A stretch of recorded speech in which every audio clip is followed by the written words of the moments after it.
bismillaahi raxmaan raxiim. aad iyo aad ayaan isla dhammaan asxaabta meel kusoo joogtaan. galabta waxaan idin waaganaa mid kamida maasooyin cusub aan isu saarnay. markaa maanse wax lahahdaa xisaabtan.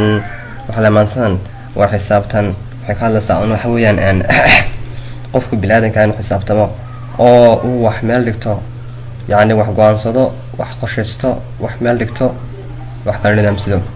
ilintaas ma hadlaysaa waxay kaloo ka taabanaysaa waqtiga iyo qiimaha uu waqtigu uu leeyahay ayay sheegaysaa. markaa waatan aqbalamsa xalay baan saqadii dhexe xasuus dheer intaa galay, xidigaha miciin baday, xaal warkaygiyo xeer naftayda, xubin u baadho, xidid u eegay. xidigaha maciin baday, xaal warkaygiyo xeer naftayda, xubin u baadho, xidid u eegay. xeel dheer u fiirsaday, xigmadii waxaan helay, inaan lumiyay xiisado waqtigay xaasilka, inaan xooro gebigii.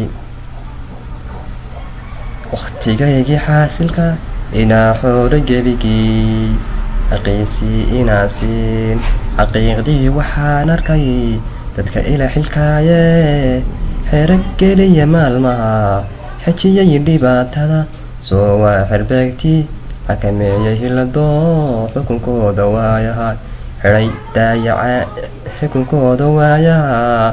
xidhay daayac lumintiyo ku xorooway caajiis.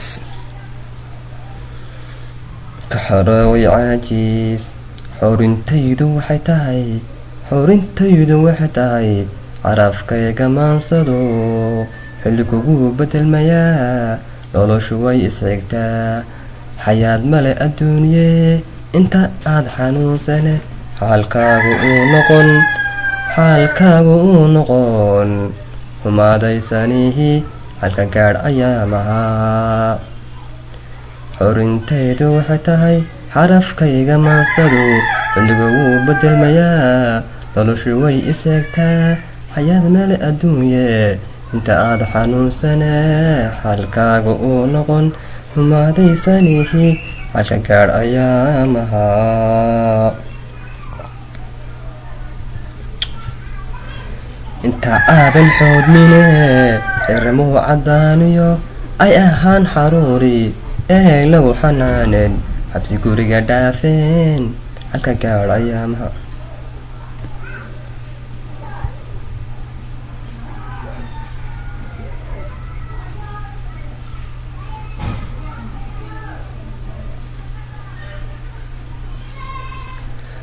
adigoo xafleynaya xoogsanaya oo jira, xero geli islaha xayndaabka maalka, inta lagu xayrine xasanow laguwa qaban, halka gaadh ayaa mahaa. xoola badan adoo hayaa, xero buuxda joogto, xasili intaa is leedahay, yaa laga xayoobino, dabadeed xabaalgelay, halka gaadh ayaa mahaa. adigoo isxiijinba xadreen oo iswaaninba, xeqinoo wereerinba, xareedin oo daciifinba, xaraamin oo fudayd noqon, waxaan kuugu xidhayaa xubka qaadantaado, adigoo xisaabtamay, halka gaadh ayaa mahaa.